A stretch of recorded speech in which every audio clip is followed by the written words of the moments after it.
오늘 로마서 12장 1절에서 2절 말씀으로 하나님의 은혜를 함께 나누기를 원합니다. 여러분이 잘 아시는 것처럼 로마서 12장은 로마서의 큰 변곡점입니다. 1장에서 11장까지는 우리가 믿음으로 구원을 받고 하나님 앞에 의롭게 서게 되는 것에 대해서, 교리에 대해서 쭉 설명을 했다면 12절은 그 교리를 얻은 사람들, 또 구원받은 백성들이 어떻게 살아야 할까, 실제적인 삶의 모습들에 대해서 권면을 하고 있습니다. 1절 말씀 다시 읽을까요? 1절 말씀 다시 한번 읽겠습니다. 시작. 그러므로 형제들이여, 내가 하나님의 자비하심으로 여러분에게 권합니다. 여러분의 몸을 하나님께서 기뻐하시는 거룩한 산 제물로 드리십시오. 여러분이 드릴 영적 예배입니다.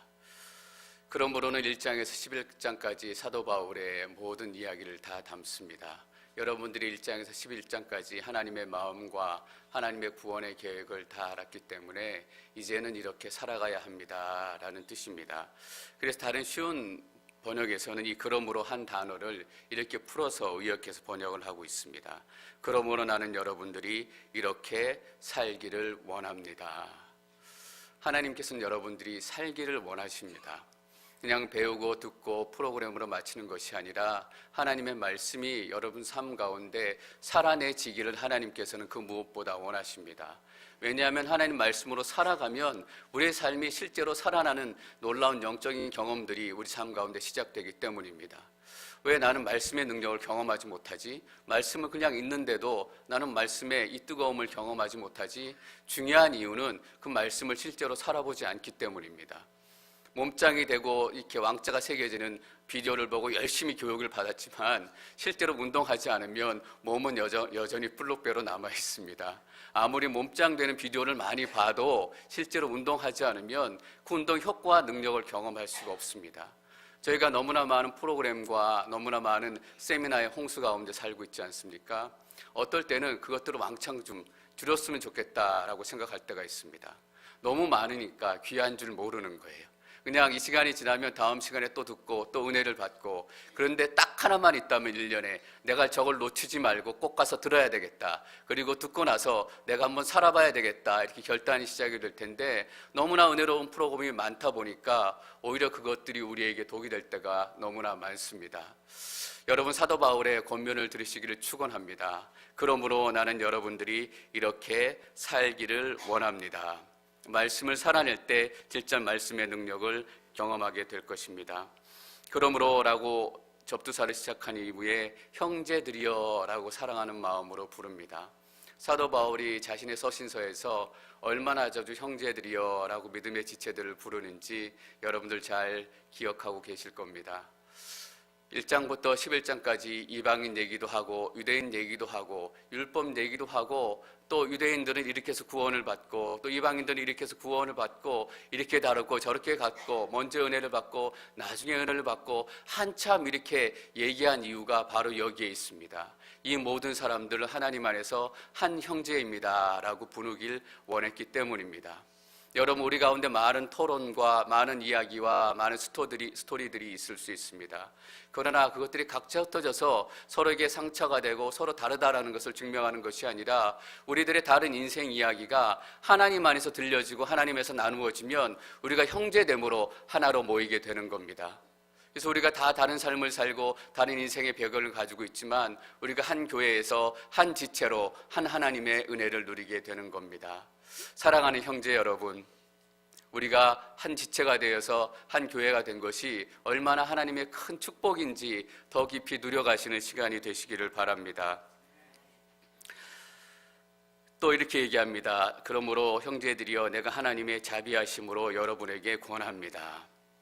우리가 어떤 일을 하고 어떤 이야기를 할 때 왜 저런 이야기를 하고 무슨 동기를 가지고 저런 이야기를 하고 행동을 하는지 동기를 파악하는 것이 참 중요합니다. 어젠가요, 박근혜 대통령이 담화를 발표했는데 각자의 입장에 따라서 왜 저런 발표를 했을까, 동기가 뭘까, 나와서 여러분들이 분석하느라고 난리더라고요. 그 동기를 파악하는 게 중요합니다. 사도 바울이 왜 이런 얘기를 시작하냐 하면 바로 동기가 이것입니다. 내가 하나님의 자비하심으로, 하나님의 자비하심 때문에 여러분에게 권합니다. 여러분, 자비하십니다라는 것은 불쌍히 여겨주셨다라는 의미입니다. 하나님께서 우리에게 불쌍히 여겨주시고 우리에게 은혜를 주셨기 때문에 그 은혜 때문에 여러분들에게 이 이야기를 시작하고 있습니다. 여러분, 하나님의 은혜 때문에 하나님께서 우리를 불쌍히 여겨주셨기 때문에 우리 가운데 구원이 시작됐습니다. 우리가 남들보다 잘나지도 않았고 우리가 남들보다 더 사실 착하게 살지도 않았는데 하나님께서 우리를 부르시고 구원하신 것은 우리를 전적으로 불쌍히 여겨주셨기 때문입니다.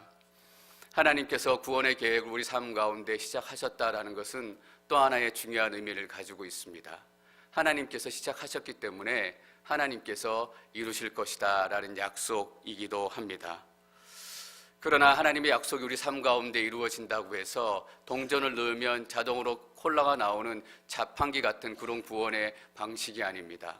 하나님께서는 하나님의 구원의 계획, 하나님의 은혜의 시간들을 우리의 구체적인 삶을 통해서 이루시기를 원합니다. 그래서 12절에는 몸에 대해서 얘기를 합니다. 여러분의 몸을 하나님께서 기뻐하시는 거룩한 산 제물로 드리십시오. 우리가 신령한 예배 또 영적인 이야기를 하다 보면 때때로는 뜬구름 잡는 이야기처럼 느껴질 때가 있습니다. 신령과 진정으로 예배한다, 좋은 이야기인데 신령과 진정으로 예배한다라는 것이 어떤 의미일까? 막연하기도 하고 또 예배 가운데 은혜를 받는다, 그냥 감정의 느낌인 것 같기도 하고 은혜를 받는 것이 무엇일까? 그런 막연한 그런 그레이 에리어처럼 그런 신앙생활을 할 때가 있습니다. 하나님께서는 그 막연한 신앙생활을 깨기를 원하시는 겁니다. 그래서 몸으로 예배를 드리기 시작해라 라고 권면하고 계십니다. 몸으로 예배를 드린다라는 것은 우리의 삶과 신앙생활이 더 구체적이 되어야 한다라는 겁니다. 우리가 예배 와서 예배를 드리고 또 주일날 예배를 드리지만 우리가 24시간 일주일 내내 하나님 앞에서 예배 드리는 마음으로 살아간다면 그 진정으로 몸으로 드리는 예배가 될 것입니다. 우리가 정말 몸으로 구체적으로 예배드리며 살아가는 삶은 분명히 주일날 예배도 다른 예배의 모습으로 나타나게 되어 있습니다. 주일날 예배드리고 또 설교 들으실 때 어떤 성도님이 한번 이렇게 얘기하시더라고요. 목사님, 저 가서 예배드리고 싶은데 가기만 하면 졸려가지고 창피해서 예배 못 나오겠어요. 그렇게 얘기하시더라고요. 그래서 제가 그분에게 이렇게 말씀드렸어요. 조셔도 좋으니까 일단 교회에 오셔서 조십시오 라고 말씀드렸습니다. 예, 맞습니다. 일단 조셔도 교회에 오셔서 조시는 게 너무너무 좋습니다. 그런데 평생도록 교회에 오셔서 조시기만 하면 안 되지 않겠습니까? 그런 분들 제가 비난하는 것이 아니라 그런 분들에게 제가 도전을 드리고 싶습니다. 나는 왜 교회에 와서 예배드리고 말씀 듣기 시작하면 졸리기 시작할까?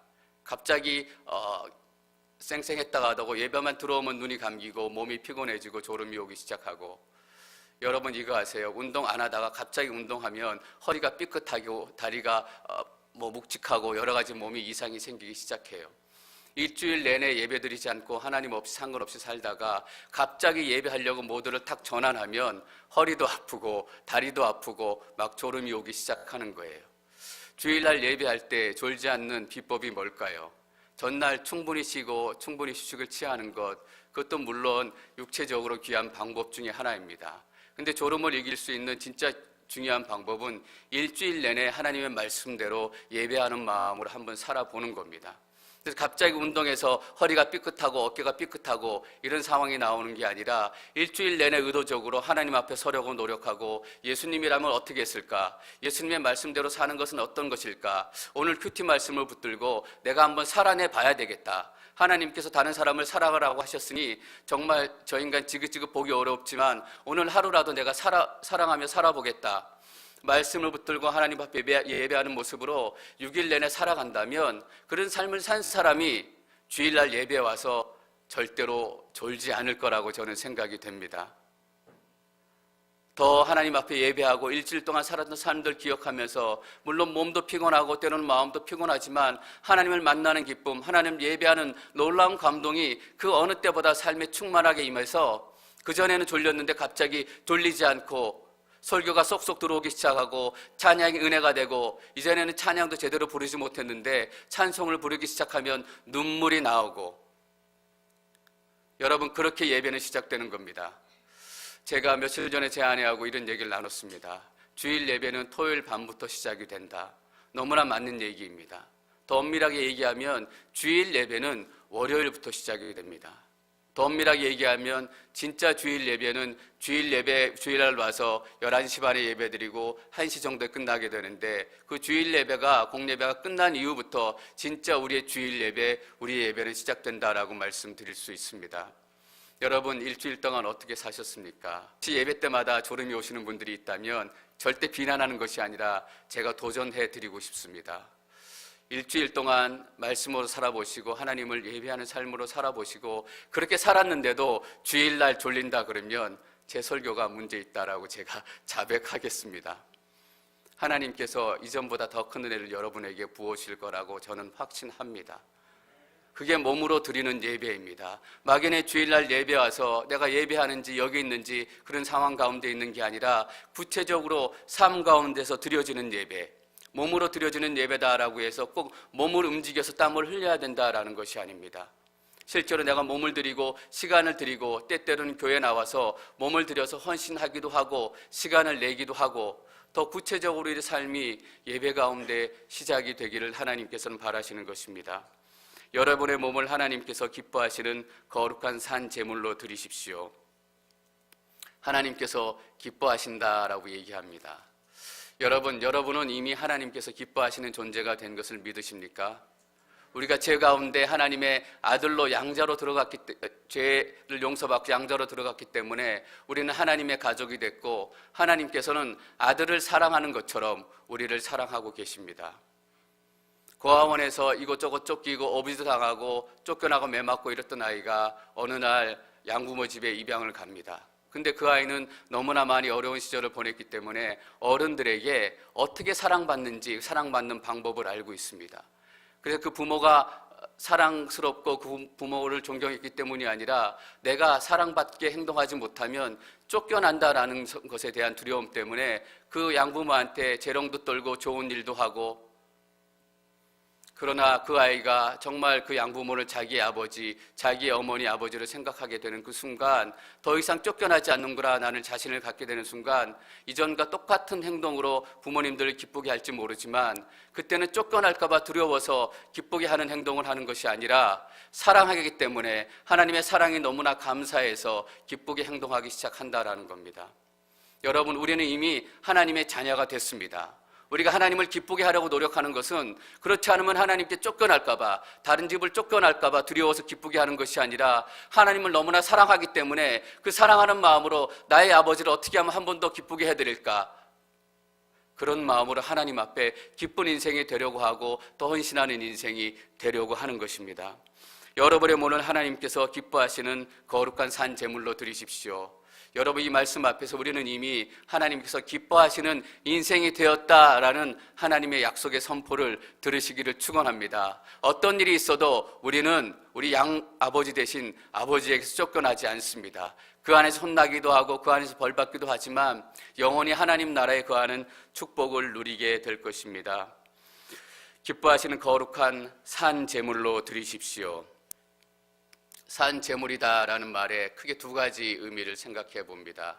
산 제물, 첫 번째는 우리가 하나님 앞에 제물로 우리의 인생을 드릴 때 우리는 제물로 죽습니다. 그러나 하나님 앞에 우리의 인생이 죽으면 우리는 예수 그리스도와 함께 다시 부활해서 산 인생이 되는 것입니다. 하나님 앞에서 우리가 죽기 시작하면 우리는 언제든지 다시금 살아나서 산 제물이 될 수 있지만, 우리가 우리 욕심으로 살아내려고 하고 우리 힘으로 살아내려고 하면 우리는 산 것처럼 하나님 앞에 설지라도 영원히 살아날 수 없는 죽은 제물이 될 수밖에 없다라는 사실입니다. 여러분, 우리가 하나님 앞에 십자가 앞에 온전히 죽는 그 순간 우리는 영원히 산 제물이 될 것임을 믿습니다. 그리고 산 제물에는 두 번째 의미가 있습니다. 계속적으로 드려진다라는 의미입니다. 이렇게 우리가 얘기할 때가 있습니다. 하나님, 나도 옛날에 헌신했잖아요. 나도 옛날에 십자가 앞에 죽었잖아요. 산 제물이다라는 얘기는 계속 생방송으로 중계돼야 된다라는 의미입니다. 생방송으로 계속 하나님 앞에 헌신하고 하나님 앞에 계속 죽어야 하는데, 이전에 죽었던 한 시절의 이야기를 계속 끄집어내서 계속 재방송을 보여주고 녹화방송을 보여주고, 하나님, 내가 옛날에는 헌신했고 옛날에 하나님 앞에 죽었는데 이전에 나의 헌신을 기억해 주시고 이전에 나의 시간들을 기억해 주십시오 라고 고백하는 것까진 좋은데 지금의 삶이 그렇게 살지 못한다면 우리는 산 제물을 드리는 것이 아니라 하나님 앞에 죽은 제물을 드리는 예배 그 가운데 있게 될 것입니다. 여러분, 저는 여러분들이 하나님 앞에 늘 생방송으로 믿음 생활하시는 여러분들이 되시기를 축원합니다. 재방송은 재미가 없습니다. 녹화 방송은 재미가 없습니다. 산제물을 드리고 매일 하나님 앞에 헌신하고, 그래서 예수님께서는 매일 너 자신을 부인하고 십자가를 지고 나의 삶을 따라오라 라고 말씀하셨습니다. 매일 예수님의 십자가를 지십시오. 우리가 매일 하나님 앞에 결단하고 십자가를 지는 것은 구원받지 못할까 봐 라는 두려움 때문이 아니라 하나님께서 우리에게 주신 큰 은혜 때문에 우리가 헌신하고 또 하나님을 섬길 수 있게 되는 것입니다. 여러분의 몸을 하나님께서 기뻐하시는 거룩한 산 제물로 드리십시오. 이것은 여러분이 드릴 영적 예배입니다. 몸과 영적 예배는 사실 어울리지 않는 말인 것 같습니다. 그런데 여기에서 영적 예배의 진짜 의미를 깨닫게 된다면 우리의 예배가 저는 좀 더 달라질 거라고 믿습니다. 여기서 영적이다라는 말은 논리적이다라는 얘기입니다. 합리적이다라는 얘기입니다. 우리는 영적으로 예배드렸다라고 얘기할 때 방언하고 예언하고 또 신비한 영적인 체험을 하게 되면 영적인 예배를 드렸다라고 생각을 하는데, 오늘 사도 바울이 얘기하는 것은, 사도 바울이 얘기하는 영적인 예배는 합리적이고 논리적인 예배다라는 겁니다. 여러분, 어떤 예배가 논리적이고 합리적인 예배일까요? 그 예배 가운데 마땅히 찬양받으시고 높임받으셔야 될 분이 높임받으시고 찬양받으시는 것이 논리적이고 합리적인 예배입니다. 그런데 우리는 거꾸로 예배할 때가 너무나 많습니다. 내가 예배하고 싶고 또 내가 찬양하고 싶고 내가 좋아하는 곡 하고 싶고, 이전에 어디 다른 교회 한 찬양팀이 자리 이렇게 서는 문제로 다투는 이야기를 제가 한번 들었어요. 이게 가운데 서는 사람이 오래된 고참이 서야 되는데 신참이 저 끝에 안 서고 가운데 서서 오래된 고참이 화가 나가지고 어디 가운데 서냐고 저 끝으로 쫓아냈다는 얘기를 들었어요. 물론 찬양하다 보면 파트별로 있고 자리도 있고 여기 서야 되고 끝에 서야 되고 그런 부분들이 있지만, 그때 싸움의 논질은 내가 중앙에 서서 내가 잘 보이고 싶고 내가 잘 나오고 싶다라는 마음이 있었던 거예요. 앞에서 찬양하면서 뿐만 아니라 앉아서 예배하면서부터 우리는 우리의 생각을 놓지 못하고 우리의 중심을 놓지 못할 때가 너무나 많다라는 거예요. 하나님을 예배하는 그 순간에도 나는 여전히 무엇 때문에, 저 사람 때문에 기분이 나쁘고 저 사람 때문에 속이 상하고 하나님을 올려드려야 되는 그 순간에 하나님께 모든 영광을 올려드리지 못한다라는 거예요. 여러분, 하나님께서 우리 인생의 최고의 것을 받으셔야 하시는 분이십니다. 그렇기 때문에 하나님께서 최고의 것을 받으시는 예배, 그것이 합리적이고 논리적인 예배입니다. 이 영적이다라는 헬라어 단어를 찾아보니까 로기코스라는 단어입니다. 어떤 말이 혹시 생각이 나시는 말이 있으신가요? 영어로 로지컬하다라고 얘기하잖아요. 논리적이다. 그 논리적이다, 로지컬하다라는 얘기가 이 로기코스라는 단어에서 나왔습니다. 여러분, 영적인 예배는 어떤 예배입니까? 방언하고 막 이렇게 취해서 엑스터시에 취해서 드려지는 예배가 아니라 논리적으로 합리적으로 드려지는 예배입니다. 질서가 있고 또 규칙이 있고 하나님 앞에 온전히 드려지는 예배입니다. 저희가 2절 말씀 계속해 주셨습니다. 2절 시작.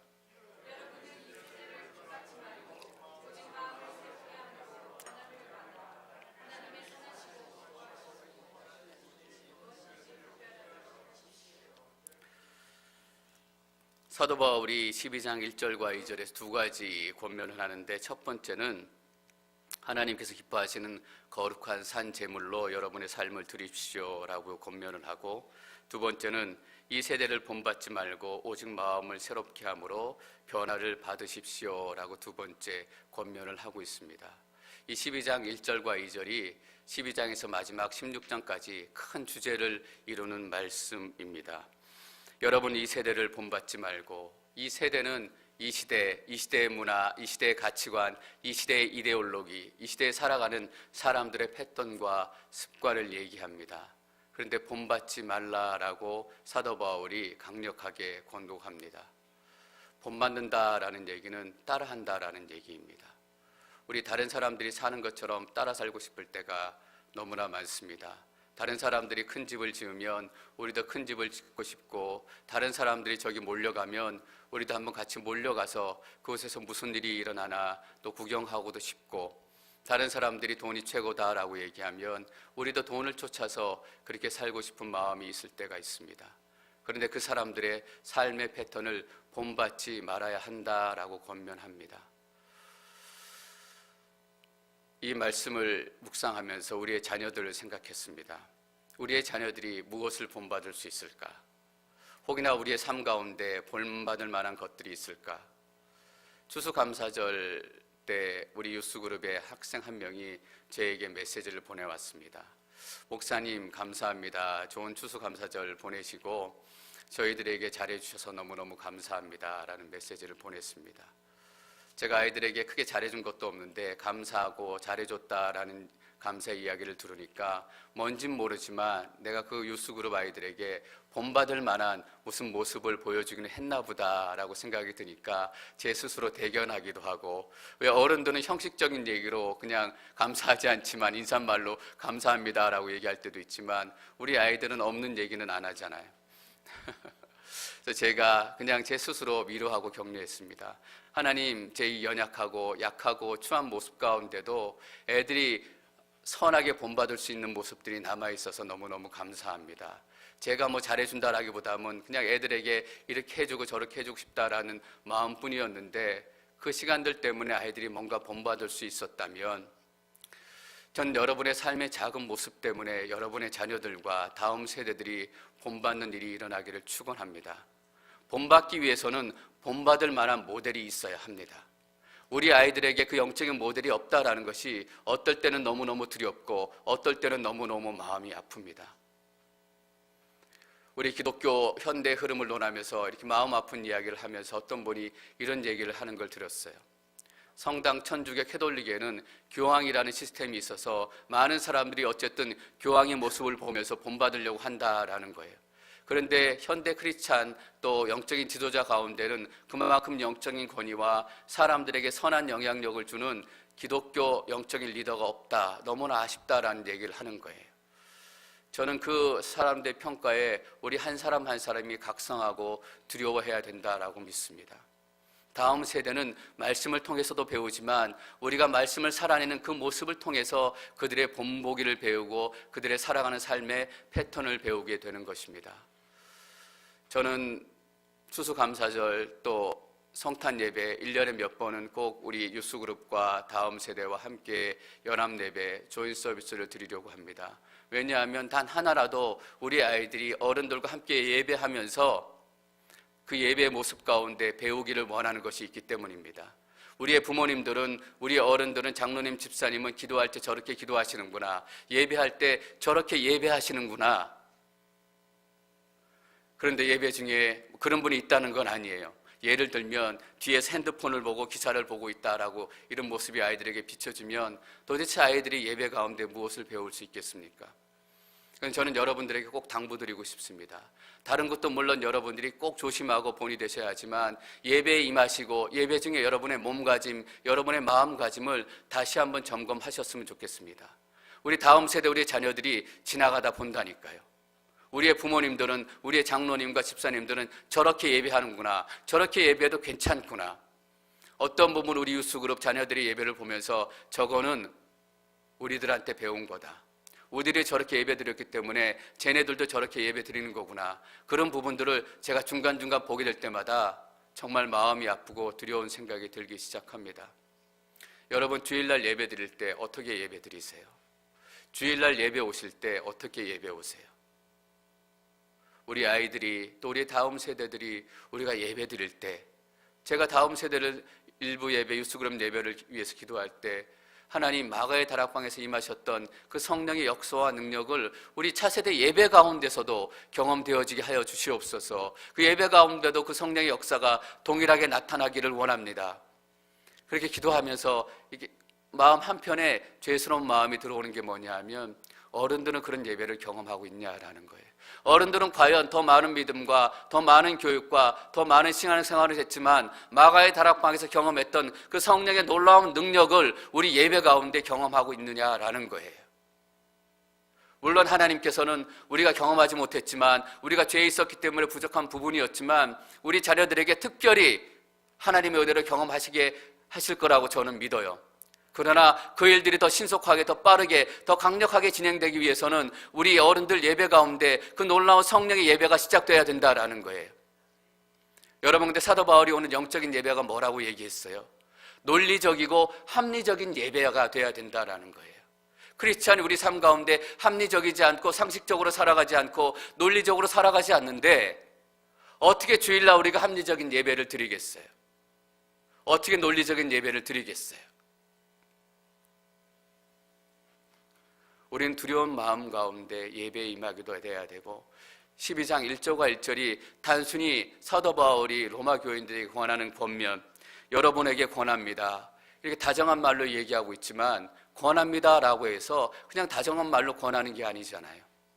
대통령이 기업 총수들 불러가지고 이렇게 좀 돈을 도와주셨으면 좋겠습니다라고 얘기하는 게 도와주시면 좋고 안 도와주시면 할 수 없고 이런 뜻이 아니잖아요.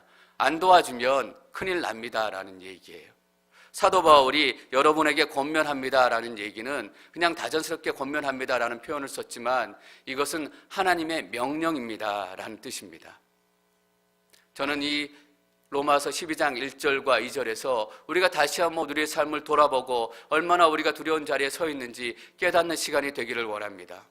제가 시편 말씀을 멈추고 이 말씀을 나눠야 되겠다라고 생각한 이유가 바로 여기에 있어요. 우리가 어떻게 살아가고 있는가, 우리가 영적 예배를 드리고 있는가, 우리가 다음 세대에게 과연 본받을 만한 인생이 되고 예배를 드리고 있는가.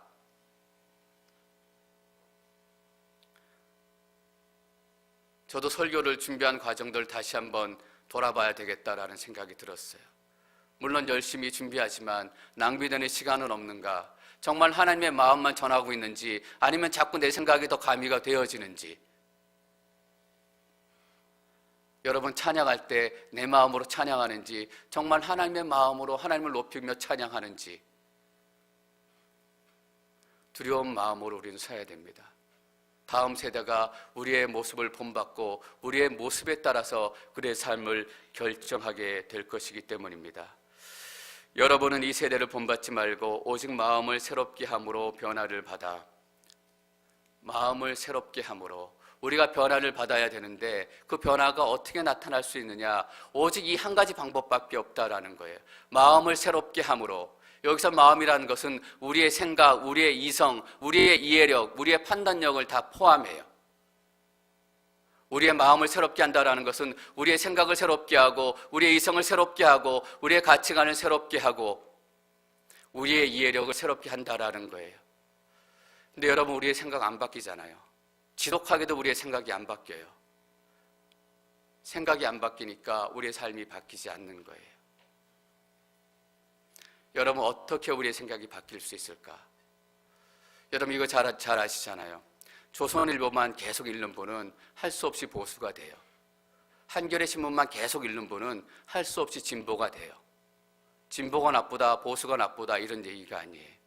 내가 무엇을 읽고 어떤 사람들을 만나고 어떤 이야기를 나누느냐가 내 생각을 바꾸어 간다라는 거예요. 모여서 공산주의 서적만 읽으면 공산주의가 돼요. 모여서 소위 말하는 극보수의 서적들만 읽으면 극보수가 돼요. 무엇을 읽고 어떤 이야기를 하고 어떤 사람들을 만나느냐가 우리의 생각을 결정한다라는 거예요.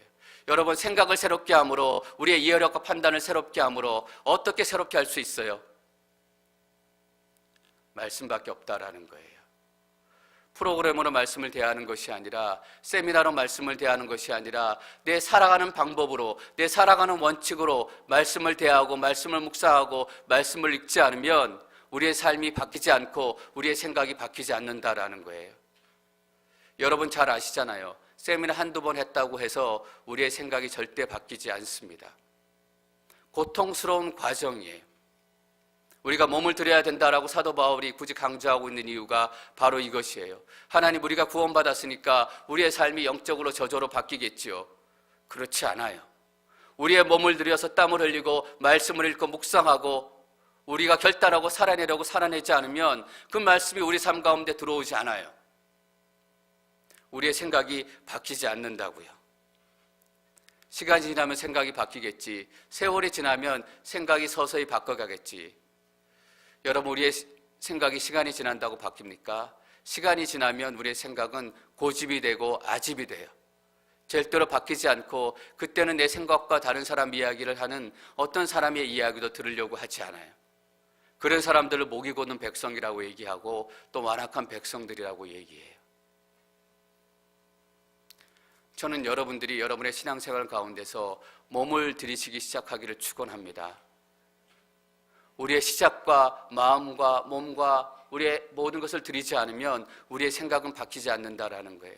우리의 생각을 바꾸려고 멍하니 앉아서 우리의 생각이 바뀌었으면 좋겠다, 이렇게 생각만 하고 있다고 생각이 바뀌면 얼마나 좋겠습니까? 그래서 우리의 삶이 변화가 될 수 있다면 얼마나 좋겠습니까? 우리의 생각이 바뀌지 않으면 우리의 삶이 절대로 변하지 않고, 그래서 우리의 삶이 변하지 않으면 우리는 하나님의 뜻이 무엇인지 분간할 수 없는 인생이 됩니다. 하나님의 뜻은 너무나 명확하고 너무나 명쾌합니다. 그런데 왜 우리가 하나님의 뜻을 알지 못할까요? 먼저는 우리의 생각이 바뀌지 않기 때문이에요. 나는 돈에게 내 모든 목적을 걸고 돈을 많이 버는 걸 내 인생의 목표로 삼아야 되겠다, 내 생각을 그렇게 정하는 순간 다른 이야기는 들어오지 않는 거예요. 내 자존심이 세우는 것이 제일 중요하다, 이것을 생각하고 결단하는 순간 다른 이야기는 들어오지 않는 거예요. 여러분, 생각이 바뀌어야 합니다. 또 가치관이 바뀌지 않으면 절대로 하나님의 뜻을 들을 수 없습니다. 하나님께서는 그래서 우리 가운데 말씀을 주셨습니다. 또 성령을 주셨습니다. 말씀이 들어오기 시작하고 말씀이 성령의 능력과 더불어 우리의 삶과 골수를 쪼개기 시작하고, 그래서 우리가 말씀을 살아내기 시작하면 우리의 생각은 반드시 바뀌게 되어 있습니다. 여러분, 사도 바울이 왜 이런 권면을 시작하고 있었는지 다시 한번 기억하셔야 됩니다. 하나님의 모든 자비하심으로, 하나님께서 우리를 불쌍히 여기셨기 때문에, 우리를 긍휼히 여기셨기 때문에 하나님께서 이런 권면을 시작하셨다라는 의미입니다. 다시 한번 정리해드리면 하나님께서 시작하셨기 때문에 하나님께서 이루실 수 있다라는 겁니다. 우리가 발버둥 치고 하나님 말씀대로 살아보고 싶습니다. 여전히 죄 가운데 있고 여전히 약한 가운데 있고 내가 하나님의 말씀을 지켜내고 싶습니다. 이렇게도 해보고 저렇게도 해보고 내 시간도 들여보고 헌신도 하고 이렇게 하나님 앞에 나아가고 싶습니다. 머무려 드려지는 예배를 통해서, 우리의 삶의 예배를 통해서 하나님께서 이루어 가신다라는 의미입니다. 그것이 바로 이것이 하나님께서 기뻐 받으시는 영적인 예배가 된다라는 의미입니다. 전 여러분의 삶 가운데, 여러분의 예배 가운데 진정한 영적인 예배가 시작되기를 축원합니다. 그냥 껍데기로 드렸던 그런 예배가 아니라 우리의 온 마음과 우리의 몸을 다 드려서, 우리의 삶을 모두 드려서 드려지는 예배, 일주일 내내 하나님을 사랑하고 하나님 말씀대로 살아내려고 몸부림치다가 주일날 들여와서 드려지는 예배, 그때는 우리의 눈에서 눈물이 흐르고 하나님의 이름을 높여드릴 때마다 우리 마음 가운데 하나님께 주시는 놀라운 감동과 자비하심이 임하게 될 것입니다. 여러분, 하나님께서 시작하셨으니까 하나님께서 여러분 삶 가운데 하나님의 계획을 이루실 줄 믿습니다. 우리 보러 이루라고 말씀하시는 것이 아닙니다. 너희는 너희 몸을 산 제사로 드리면 나머지는 하나님께서 모두 이루시겠다라고 하시는 하나님의 약속의 말씀입니다. 그래서 때로는 본이 되지 못하는 우리의 모습도 가려주시고, 우리의 조금 있는 그 본되는 모습을 통해서 우리의 자녀가 변하게 하시고, 우리 다음 세대가 변하게 하시고, 우리 예배 가운데 마가의 다락방처럼 불처럼 바람처럼 임하는 놀라운 성령의 능력이 경험되어질 줄 믿습니다. 여러분, 영적인 예배를 시작하십시오. 그 예배 가운데 여러분의 몸을 하나님께 산 제물로 드리십시오. 하나님께서는 그 예배를 기쁘게 받으실 것입니다.